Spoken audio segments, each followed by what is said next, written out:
இத்தகுல்லா ஹக்க துகாத்தி, நீங்கள் அல்லாஹ்வை அஞ்சுங்கள் என்று அல்லாஹ் சொல்வதற்கு பதிலாக உண்மையான முறையில் அல்லாஹ்வை அஞ்சுங்கள் என்று சொல்லி காட்டுகிறார். அந்த உண்மையான அச்சம் தான் ஹுதைஃபா அவர்களுடைய வாழ்க்கையில் இருந்தது. அந்த உண்மையான அச்சம் தான் ஃபாத்திமா அவர்களுடைய வாழ்க்கையில் இருந்தது. நாம் தொழுகையில எப்படி உண்மையான அச்சத்தை கடைபிடிக்கிறோமோ, நோன்பு காலகட்டங்களில் எப்படி உண்மையான அச்சத்தை கடைபிடிக்கிறோமோ, அதே அச்சத்தை தொழுகையில் நோன்பில் மட்டும் நாம் கடைபிடித்து விட்டு விடாமல் நம்முடைய வாழ்க்கையின் அனைத்து நேரங்களிலும் கடைபிடித்து வாழ்ந்தால்தான் அல்லாஹ் ரப்புல் ஆலமீன் சொல்லக்கூடிய அடிப்படையில் உண்மையான அச்சத்தை கடைபிடித்த ஒரு முத்தகீன் தக்குவாதாரிகளாக நாம் மாற முடியும். அந்த தக்குவா என்பது மறுமையில் மட்டுமல்ல, உலகத்திலும் நமக்கு நன்மை பயக்கக்கூடியதாக இருக்கிறது என்பதை நம்முடைய சிந்தனையில் ஆழமாக பதிய வைத்துக் கொண்டு சஹாபாக்கள் எப்படி, நல்லவர்கள் எப்படி அல்லாஹ்வுடைய அச்சத்தோடு நடந்தார்களோ அதுபோல் நடக்கக்கூடிய ஒரு வாய்ப்பினை அல்லாஹ் நம் அனைவருக்கும் தந்தருள் பாலிப்பானாக. கண்ணியத்திற்குரிய இல்லாமல்ல அல்லாஹுவின் நல்லடியார்களே, பெரியோர்களே, தாய்மார்களே, சகோதர சகோதரிகளே, அல்லாஹ் ரப்புல் ஆலமீன் நம் அனைவருக்கும் வழங்கி இருக்கக்கூடிய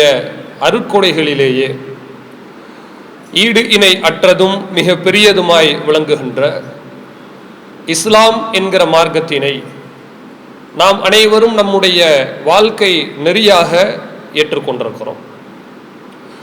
இந்த இஸ்லாமிய மார்க்கம் பல்வேறு போதனைகளை நமக்கு வழங்கி இருக்கிறது. அந்த போதனைகள் அனைத்தும் வெறுமனே செவிவழி செய்திகளாக கடந்துவிடக் கூடாது என்பதற்காக தான் போதனைகளுடன் சேர்த்து ஒரு வார்த்தையை இஸ்லாம் நமக்கு கொடுத்திருக்கிறது. அது என்ன வார்த்தை என்று சொன்னால் தக்குவா, இறையச்சம் என்கிற வார்த்தை. இந்த இறையச்சம் என்கிற இந்த ஒற்றை வார்த்தை தான் பல்வேறு இஸ்லாமியர்களை விமர்சிக்கக்கூடிய தரப்பாளர்களை கூட ஆச்சரியப்பட வைத்திருக்கிறது. முஸ்லிம்களை பார்த்து இவர்கள் பிற்போக்கு சிந்தனை கொண்டவர்கள் என்று பேசக்கூடிய நபர்களை கூட இஸ்லாமியர்களிடம் இருக்கிற கட்டுப்பாடு நமக்கு அபூர்வமாக இருக்கிறது என்று ஆச்சரியப்பட வைத்திருக்கிறது. அந்த அளவிற்கு நம்மிடம் ஒரு கட்டுப்பாடு இருக்கிறது. எந்த விதமான சூழ்நிலைகளிலும் தவறை செய்யாத ஒரு நல்ல பக்குவமான சிந்தனை இருக்கிறது. இந்த சிந்தனை எப்படி பிறக்கிறது என்று சொன்னால், அல்லாஹ் ரப்புல் ஆலமீன் தன்னுடைய திருமறை குர்ஆனிலே அவன் தெளிவாக சொல்லி காட்டுகிறான். யா அய்யுஹல்லதீன ஆமனு, நம்பிக்கை கொண்ட மக்களே, இத்தகுல்லா, நீங்கள் அல்லாஹ்வை அஞ்சுங்கள். அந்த அல்லாஹ்வுடைய அச்சம் எப்படி இருக்க வேண்டும் தெரியுமா? ஹக்க துகாத்தி, உண்மையான அச்சமாக இருக்க வேண்டும் என்று அல்லாஹ் சொல்கிறான். இதான் ரொம்ப முக்கியம். அதாவதுங்க, சாதாரணமான அச்சம் என்பது ஒன்று, உண்மையான அச்சம் இருக்கிறது அல்லவா, அது வித்தியாசமான ஒன்றுதான். அந்த உண்மையான அச்சத்தை நீங்கள் எல்லா நேரத்திலும் கடைபிடியுங்கள். இது எதுவரை நீடிக்க வேண்டும் என்று சொன்னால், வலா தமூதுன்ன இல்லா வஅன்தும் முஸ்லிமூன், நீங்கள் முஸ்லிம்களாக தான் கடைசி வரை மரணிக்க வேண்டும். அந்த மரணம் வரை இந்த உண்மையான அச்சம் தொடர வேண்டும் என்பதுதான் அந்த வசனத்தினுடைய கருத்து. அதாவதுங்க, உண்மையான அச்சம் என்பது வேறு, போலியான அச்சம் என்பது வேறு. போலியான அச்சம்னா என்ன தெரியுங்களா? தகப்பனார் வீட்டுக்குள்ள வர்றாரு, பையன் அமைதியா இருக்கான், எதுவுமே சேட்டை எல்லாம் பண்றது இல்லை.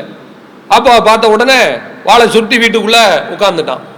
இதே வாப்பா வெளியே போயிட்டாருன்னு வைங்களேன், ஆளு வேற ஆளா மாறிடுறான். இருக்கும்போது எப்படி பெட்டி பாம்பா இருந்தான் அந்த மாதிரி இல்லை. தகப்பனார் வெளியே போன உடனே அக்கா தங்கச்சிங்களோட சண்டை போடுறான், உம்மா சொல் பேச்ச கேட்க மாட்டான். முன்னாடி இருந்ததுக்கு முற்றிலும் மாற்றமாக அவன் மாறி விடுகிறான். இது போலியான அச்சம். இவன் தன்னுடைய தகப்பனாருக்கு பயப்படவில்லை, பயப்படுவது போல நடிக்கிறான் என்றுதான் பொருள்.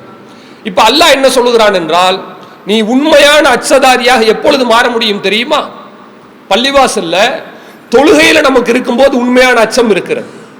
இந்த இறையச்சம் தான் எல்லா நேரத்திலும் நமக்கு தேவை.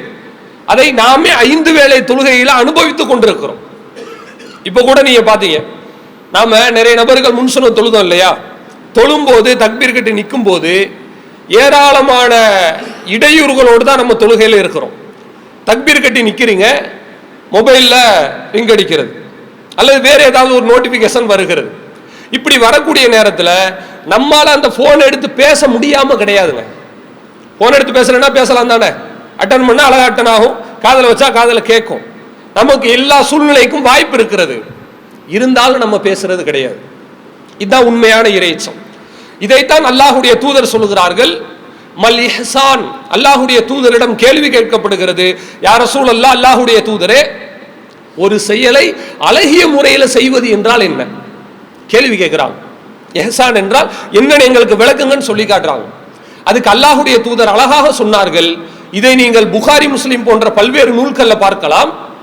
அன்த அபுதல்லாஹ், நீங்க அல்லாஹ்வை வணங்கணும். எப்படி வணங்க வேண்டும் தெரியுமா? கண்ணக்க தரா, அல்லாஹ்வை நீங்கள் பார்ப்பது போல நினைத்து கொண்டு வணங்க வேண்டும். தக்பீர் கட்டி தொழுகையில் என்னாச்சு? அல்லாஹ்வை பார்த்துட்டு இருக்கிறோம். மொபைல்ல வீட்டில இருந்து கால் பண்றாங்க, இல்ல கடங்காரர் யாரா போன் பண்றாரு. அல்லாஹ்வை பார்த்துட்டு இருக்கும் போது அல்லாஹ்வுக்கு பயந்து போன் அட்டன் பண்ணாம இருப்போமா, அல்லது நமக்கு கடன் முக்கியம் போன் அட்டன் பண்ணுவோமா? அல்லாஹ்வுடைய அந்த பயம் தான் நமக்கு முக்கியம். வேற எது குறுக்க வந்தாலும் நம்ம அதை எடுக்கிறது கிடையாது. நமக்கு எல்லா சூழ்நிலையும் இருக்கிறது, ஆனா நம்ம எடுத்துக்கொள்வது கிடையாது. இதான் உண்மையான அச்சம். இதைத்தான் அல்லாஹ்வுடைய தூதர் சொல்லுகிறார்கள். நீங்க தொழுகையில் நிற்கும் போது அல்லாஹ்வை பார்க்கிற மாதிரி நினைச்சு தொழுங்க. ஃபைல்லம் தக்கும் தரா, நீங்க அல்லாஹ்வை பார்க்கவில்லையா, எதிரில் பார்க்குறீங்க, அல்லாஹ் தெரியல, நம்ம பார்க்கக்கூடிய சுவர் தான் இருக்கிறதா, கண்ணஹு யராக்க, அவன் உங்களை பார்த்து கொண்டிருக்கிறான் என்று நினைத்து தொழுங்கள். இதான் முக்கியம். இதுல நம்ம கரெக்டா இருக்கிறோம். இது உண்மையான இறைச்சம். நோன்புல நீங்கள் பார்க்கலாம். நாம நோன்பு வைக்கிறோங்க, அதிகாலை பொழுதுல சாப்பிடுறோம். சாப்பிட்டு முடிச்சுட்டு சுபு முடிச்சுட்டு தூங்கி எழுந்திரிச்சு 9 மணிக்கு எழுந்திரிச்சு குளிச்சுட்டு கடைக்கு கிளம்பலாம் அப்படின்னு எழுந்திருக்கிறோம். 9 மணிக்கு எழுந்திருக்கும் போது பெருசா நமக்கு பசி தெரிகிறது இல்லை, அதான சாப்பிட்டுட்டு இருக்கிறோம், சரியா தான் இருக்கிறது. அதே கொஞ்ச நேரம் கழிச்சு 1 மணி ஆகிறது, லேசாக பசி அப்படியே கூடுகிறது. மாலை 3 மணி ஆகிறது, இன்னும் பசி அதிகமாகிறது. 5 மணி ஆகிறது, கடுமையான பசி. 6 மணி ஆகிறது, பசியினுடைய உச்சத்துக்கே நம்ம போயிடுறோம். இப்படிப்பட்ட சூழ்நிலையில ஒரு முஸ்லீம் இடத்துல உண்மையான அச்சம் எப்படி இருக்கிறது என்று நீங்களே யோசித்து பாருங்கள். எல்லாத்துக்கும் இது ஒரு பாடம் தான். அந்த 6 மணி நேரத்துல நம்ம வீட்டில் இருக்கிறோம். இருக்கக்கூடிய நேரத்தில் பார்த்தீங்கன்னா எல்லாமே செஞ்சு வச்சிருக்கிறாங்க. நோம்பு கஞ்சியிலிருந்து, வடை பாயாசத்திலிருந்து, பிரியாணியிலிருந்து எல்லாமே இஃப்தாருக்கு ரெடியா இருக்குது. வீட்டில் உள்ளவங்கள வீட்டில் கிடையாது, சொந்தக்காரங்க வீட்டுக்கு எங்கேயோ போயிட்டாங்கன்னு வைங்களேன், சிசிடிவி கேமராவும் கிடையாது. கடுமையான பசியில் இருக்கிறோம்.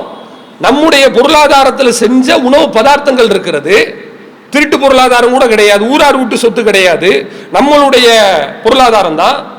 இப்போ பசியில் இருக்கும்போது நாம் அதை எடுத்து ஒவ்வொன்றாக சாப்பிட்டு கொண்டோம் என்று வைத்துக் கொள்ளுங்கள், யாருக்குமே தெரியாது, யாருமே கண்டுபிடிக்க முடியாது தானே, கேமரா கூட இல்லை. இவ்வளவு சுதந்திரம் இருக்கிறது, ஆனாலும் ஒரு முஸ்லீம் சாப்பிடுவது கிடையாது. இதான் உண்மையான இறைச்சம். உண்மையான அச்சம் என்றால் என்னவென்றால் ஒரு மனிதனுடைய சுய கட்டுப்பாடை அது உறுதி செய்கிறது. உண்மையான அச்சம் என்பது ஒரு மனிதனை பக்குவப்படுத்துகிறது. உண்மையான அச்சம் என்பது இராணுவ கட்டுப்பாட்டை விட மீறியது. இதான் ரொம்ப முக்கியமான விஷயம். இராணுவத்தில் உள்ள அதிகாரிகள் இருக்கிறாங்கல்லங்க, இராணுவ கட்டுப்பாடுன்னு சொல்றாங்களே, அப்படின்னா என்னன்னு தெரியுங்களா? இராணுவத்தில் உள்ள ஒரு அதிகாரி, ஒரு சிப்பாய் ஒருத்தர் நிற்கிறான்னு சொன்னா, தனக்கு மேலதிகாரி இருக்கும்போது மட்டும் அவன் கரெக்டா நிற்க மாட்டான். இங்கிருந்து கீழ்ப்பகுதியிலிருந்து 5000 அடி கடல் மட்ட தூரத்தில் அவன் நிற்கிறான், மேல நிற்கிறான். அவனை போய் ஒரு அதிகாரி பார்க்கறதுக்கே 1 மணி நேரம் ஆகும். அவ்வளவு தூரத்துல ஒரு மனுஷன் நிப்பாட்டி வச்சிருக்கான், அவனை பார்க்கறதுக்கு யாரும் கிடையாது. இப்படிப்பட்ட சூழ்நிலையில கூட ஷூலேஸ கூட அவன் சரியா கட்டாம நிக்கிறது இல்லை, சரியா கட்டி நிக்கிறான். துப்பாக்கியை கரெக்டா பொசிஷன்ல வச்சு நிக்கிறான், பார்க்கிறோம். இவ்வளவு தூரம் எதுக்கு நிக்கிறாங்க? இதுதான் ராணுவ கட்டுப்பாடு. ஆனால் நமக்கு இறைவனுடைய அச்சம் என்பது, உண்மையான அச்சம் என்பது ராணுவ கட்டுப்பாட்டை விட உயரியதாக இருக்கிறது. அதனாலதான் அல்லாஹ்வுடைய தூதரால ஒரு சமுதாயத்தில் எல்லா விதமான நன்மைகளையும் செய்யுமாறு அவர்களை பழக்கப்படுத்த முடிந்தது, தீமைகளை குறைக்க முடிந்தது. இன்னைக்கு நாம அப்படி இருக்கிறோமா? அதான் சந்தம். பள்ளிவாசல்ல இருக்கும்போது அல்லாஹ்வினுடைய பயம் இருக்கிறது, உள்ள வந்துட்டோம்னு சொன்னா மார்க்கத்திற்கு மாற்றமா நடக்கிறது இல்லை. தொழுகையில் இருக்கும்போது அல்லாஹ்வுடைய பயம் இருக்கிறது, மார்க்கத்திற்கு மாற்றமாக நாம் நடப்பது அல்ல. நோன்பு வைத்திருக்கும் போது அல்லாஹ்வுடைய பயம் இருக்கிறது. நோன்பை தாண்டி, தொழுகையை தாண்டி, பள்ளிவாசலை கடந்து அச்சம் எங்கே? அதான் உண்மை. நம்முடைய சமுதாயத்தில் அதை பார்க்கலாம். பள்ளிவாசல்ல உட்காந்து 4 விஷயம் பேசிட்டு இருக்காங்கன்னு வச்சுங்களேன், அவங்களுக்குள்ளே பேசிக்கிடுவாங்க. இங்க பாருப்பா, பள்ளிவாசல்ல இருக்கோம், பொய் பேசக்கூடாது. அப்ப என்ன அர்த்தம்? பள்ளியில் இருக்கும்போது அல்லாஹ் நம்மை பார்க்கிறான், அந்த பயத்தினாலதான் பொய் பேசக்கூடாது என்கிற ஒரு வார்த்தை ஒரு முஸ்லிமினுடைய வாயிலிருந்து வருகிறது. ஆனால் பள்ளியை விட்டு வெளியே போய்விட்டோம் என்று சொன்னால், இன்னொரு மனிதனை நாம் ஏமாற்றுகிறோம் என்று சொன்னால், ஒரு மனிதனுக்கு மோசடி செய்கிறோம் என்று சொன்னால், வேற எங்கேயும் போய் எந்த டாக்டர்கிட்டையும் போய் கேட்க வேண்டாம், நமக்கு நாமளே முடிவு செய்து கொள்ளலாம், நம்மிடம் உண்மையான அச்சம் இல்லை. அதான் அர்த்தம். அதாவதுங்க, நோன்பு வச்சிருக்கும் போது சமைச்ச சாப்பாடு நம்முடைய பொருளாதாரம். அல்லாஹுடைய அச்சத்தினால், அல்லாஹ்வினுடைய அந்த பேச்சுக்கு கட்டுப்பட்டு என்னுடைய பொருளாதாரத்தை நான் சாப்பிட மாட்டேன்னு சொன்னா, அல்லாஹுடைய அச்சம் இருந்தால் அடுத்தவனுடைய பொருளாதாரத்தை நான் எப்படி சாப்பிடுவேன்? யோசிச்சு பாருங்க. ஏன் காசுங்க, அதையே அல்லாஹ் தடுத்தா நான் சாப்பிட மாட்டேன், அடுத்த ஆளுடைய பொருளாதாரத்தை சாப்பிடுறேன்னா இது இறையச்சம் இல்லாததனுடைய வெளிப்பாடு தானே. நன்றாக புரிந்து கொள்ள வேண்டும். அப்போ உண்மையான அச்சம் என்பது நமக்கு எங்கிருந்து வர வேண்டும் என்று சொன்னால், நம்முடைய வருமானம் பார்க்கக்கூடிய அந்த வழிமுறையில் இருக்க வேண்டும். உண்மையான அச்சம் என்பது பிற மனிதர்களிடம் பழகும் பொழுது இருக்க வேண்டும். வேறு யாருக்கும் எந்த தீங்கும் செய்துவிடக் கூடாது. யாருக்காவது ஒரு தீங்கு செய்து விட்டோம் என்று சொன்னால், நாளை மறுமையில் அந்த தீமையை தாண்டாமல் நம்மால் சொர்க்கம் செல்ல முடியாது. இதுதான் உண்மையான அச்சம். சஹாபாக்கள் வாழ்க்கையில நம்ம பார்க்க முடிகிறது. எவ்வளவோ அரிதான வாய்ப்பு கிடைத்திருக்கிறது, நல்ல பேர் எடுப்பதற்கு, சாதிப்பதற்கு வாய்ப்பு கிடைத்திருக்கிறது.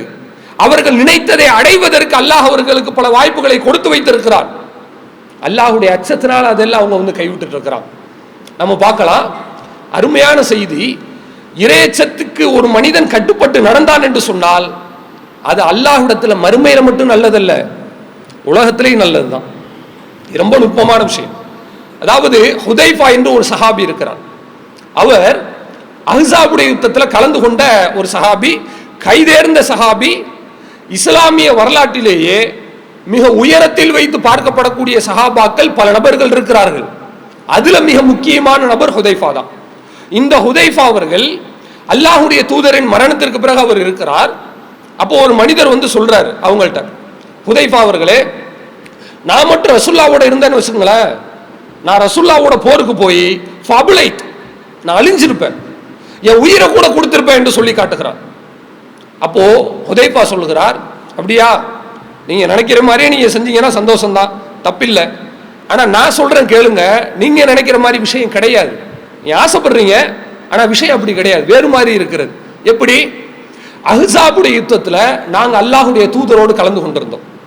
அந்த நேரத்துல நபிகள் நாயகம் ஸல்லல்லாஹு அலைஹி வஸல்லம் அவர்கள் சஹாபாக்களை அழைத்து கேட்கிறார்கள், யாராவது முன்வாருங்கள், மையத்தியனி பி ஹபரில் கௌம், எதிரியினுடைய கூட்டத்து செய்தியை யாராவது கொண்டு வருகிறீர்களா? ஜஅலஹுல்லாஹு மஇ யௌமல் கியாமா, நாளை மறுமையில் அல்லாஹ் அவர்களை என்னுடன் வைப்பான், சொர்க்கத்துக்கு வரலான்னு சொல்லி காட்டுறாங்க. எவ்வளவு பெரிய வாய்ப்பு நீங்க யோசிச்சு பாருங்க. இன்னைக்கு நாம உட்கார்ந்துட்டு இருக்கிறோமே, நாம சம்பாதிக்கிறது, தொழுகிறது, நோன்பு வைப்பது, இபாதத் செய்வது, குடும்பங்களை பராமரிப்பது, ஹலால் ஹராமை பேணுவது, இது அனைத்துமே ஒன்றுக்காக தான், மௌத்துக்கு அப்புறம் சொர்க்கம் செல்ல வேண்டும். இதுக்கு தானங்க. இதுல யாருக்காவது மாட்டு கருத்து இருக்கா? இல்ல. சஹாபாக்களுக்கு அந்த ஆஃபர் அல்லாஹ்வுடைய தூதர் முன் வந்து கொடுக்குறாங்க. இந்த வேலையை மட்டும் நீங்க செஞ்சு முடிங்க, நேர சொர்க்கத்தில் இருப்பீங்க, அதுவும் என்னோடு இருப்பீங்க. அரிதினும் அரிதான வாய்ப்பு.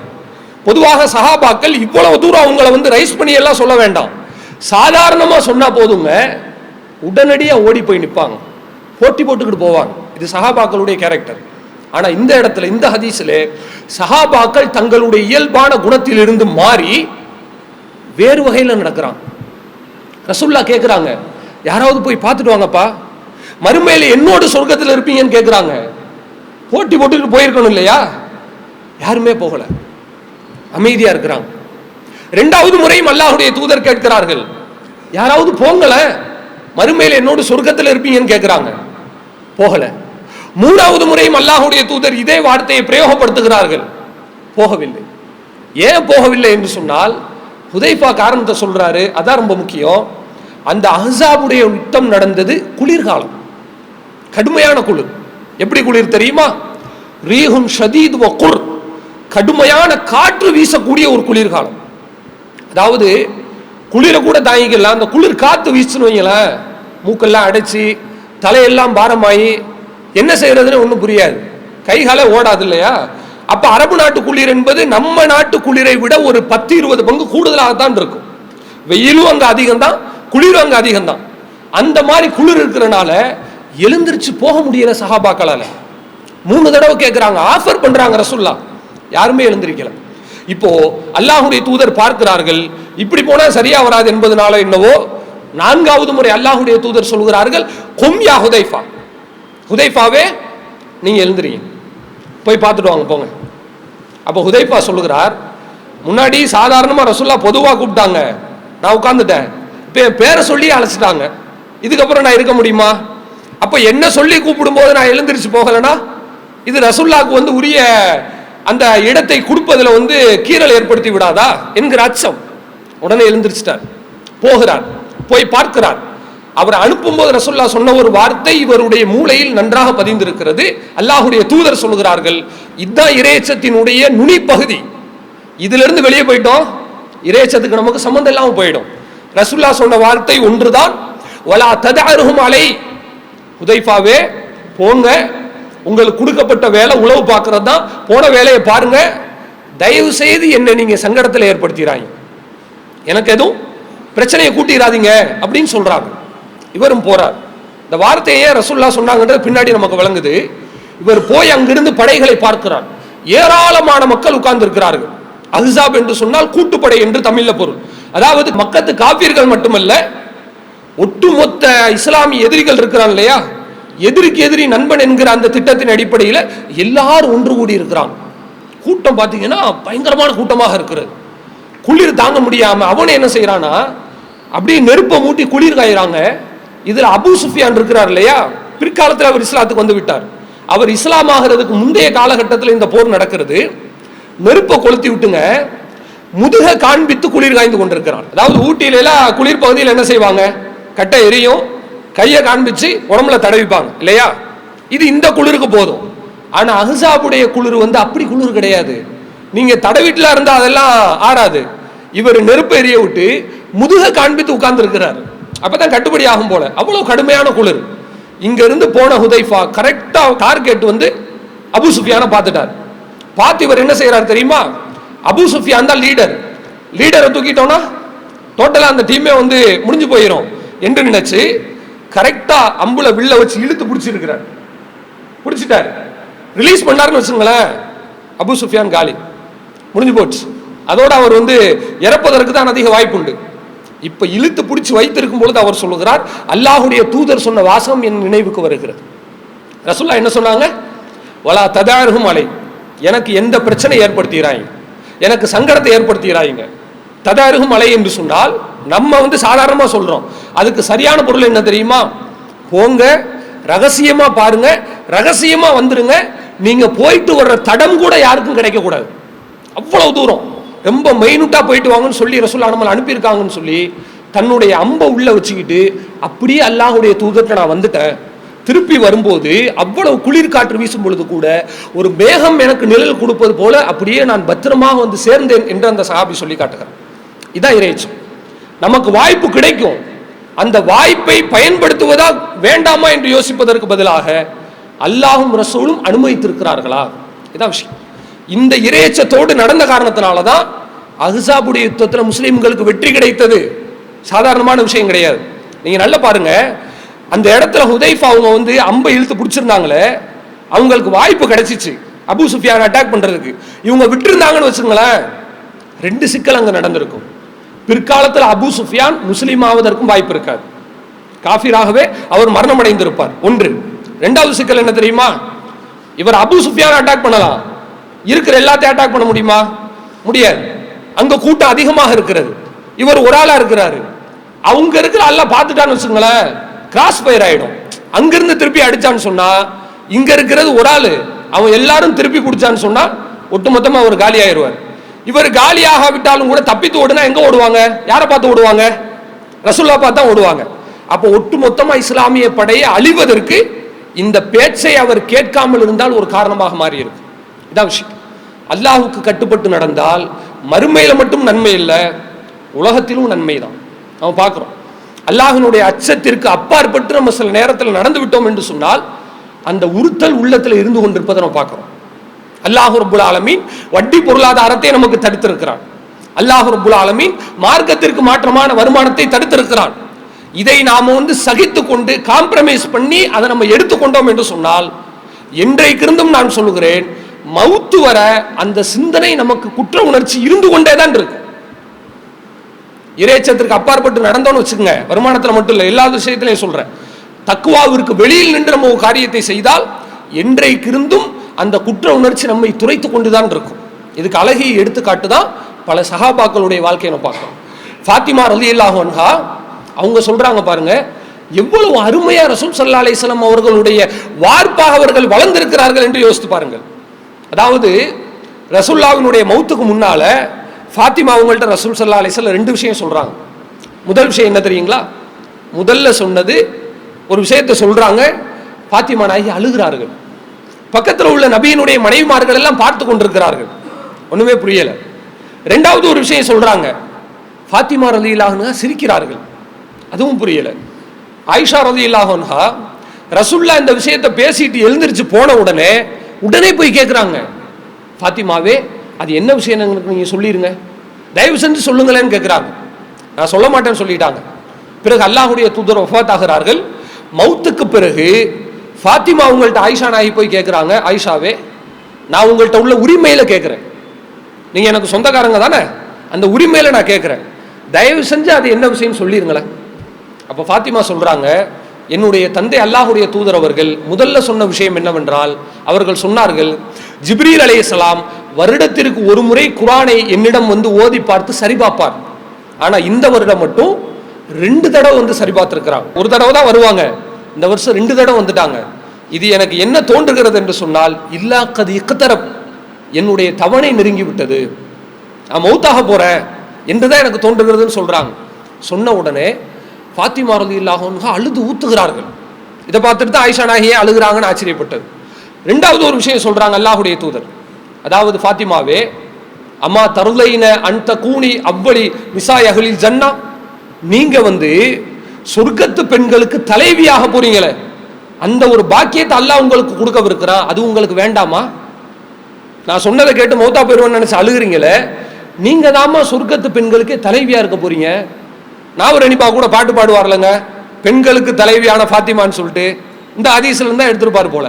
அல்லாஹ்வுடைய தூதர் அப்படியே சொல்றாங்க, நீங்க தான் சொர்க்கத்து பெண்களுக்கு தலைவின்னு சொல்லி காட்டுறாங்க, அல்லது இந்த உம்மத்துக்கே தலைவி என்று சொன்னார்கள் என்று கூட இடம்பெற்றிருக்கிறது. சொன்ன உடனே தான் ஃபாத்திமா நாயகி சிரிக்கிறாங்க. இதுதான் ரெண்டுக்கும் காரணம்னு சொல்றாங்க. அப்ப இடையில் அல்லாஹ்வுடைய தூதர் அவர்கள் ஃபாத்திமா ரலியல்லாஹு அன்ஹா அழுகும் போது ஒரு செய்தியை சொல்கிறார்கள், இதுதான் ரொம்ப முக்கியம்.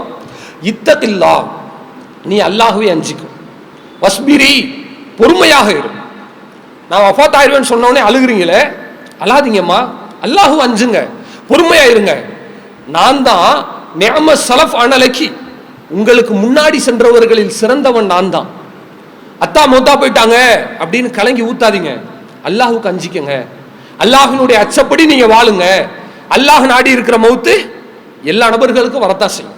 இன்னா லில்லாஹ் வ இன்னா இலைஹி ராஜிஊன், நாம் அல்லாஹ்வுக்குரியவர்கள், அல்லாஹ்விடமே திரும்பி செல்பவர்கள். இதுக்கு என்ன பொருள்? எந்த சோதனை வந்தாலும் சரி, நான் அல்லாஹ்வினுடைய அச்சத்தை விட்டு கொடுக்க மாட்டேன்.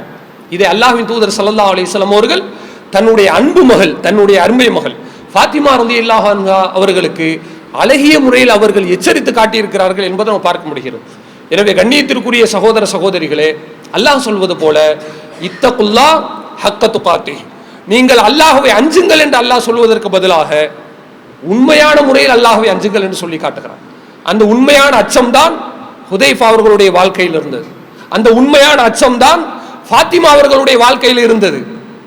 அதனாலதான் ஃபாத்திமா நாயகி தன்னுடைய தந்தை இறந்து கிடக்கும் பொழுது கூட, அல்லாஹ்வுடைய தூதர் இறந்து கிடக்கும் பொழுது கூட ஒரு வார்த்தை கூட ஒப்பாரி வைத்து அளவில்லை.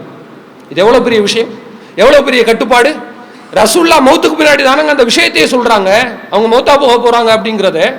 ரசூலுல்லாஹ் மௌத்தா போறாங்களா இல்லையான்றது மற்ற சஹாபாக்களுக்கு தெரியல, ஃபாத்திமா நாயகிக்கு முன்னாடியே தெரிஞ்சா இல்லையா, இருந்தாலும் சொல்லல.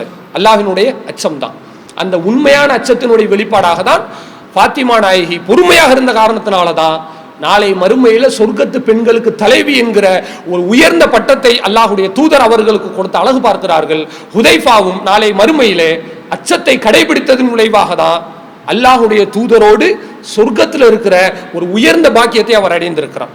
எனவே நாம் தொழுகையில எப்படி உண்மையான அச்சத்தை கடைபிடிக்கிறோமோ, நோன்பு காலகட்டங்களில் எப்படி உண்மையான அச்சத்தை கடைபிடிக்கிறோமோ, அதே அச்சத்தை தொழுகையில் நோன்பில் மட்டும் நாம் கடைபிடித்து விட்டு விடாமல் நம்முடைய வாழ்க்கையின் அனைத்து நேரங்களிலும் கடைபிடித்து வாழ்ந்தால்தான் அல்லாஹ் ரப்புல் ஆலமீன் சொல்லக்கூடிய அடிப்படையில் உண்மையான அச்சத்தை கடைபிடித்த ஒரு முத்தகீன்களாக, தக்குவாதாரிகளாக நாம் மாற முடியும். அந்த தக்குவா என்பது மறுமையில் மட்டுமல்ல, உலகத்திலும் நமக்கு நன்மை பயக்கக்கூடியதாக இருக்கிறது என்பதை நம்முடைய சிந்தனையில் ஆழமாக பதிய வைத்துக் கொண்டு, சஹாபாக்கள் எப்படி, நல்லவர்கள் எப்படி அல்லாஹ்வுடைய அச்சத்தோடு நடந்தார்களோ அதுபோல் நடக்கக்கூடிய ஒரு வாய்ப்பினை அல்லாஹ் நம் அனைவருக்கும் தந்தருள் பாலிப்பானாக. வாஹிரு தஅவானா அனில் ஹம்துலில்லாஹி ரப்பில் ஆலமீன். இஸ்லாம் மற்றும் சமுதாய செய்திகளை அறிந்து கொள்ள தமிழ்நாடு தௌஹீத் ஜமாஅத் யூடியூப் பக்கத்தை உடனடியாக சப்ஸ்கிரைப் செய்து கொள்ளுங்கள். மேலும் பெல் பட்டனையும் கிளிக் செய்து கொள்ளுங்கள்.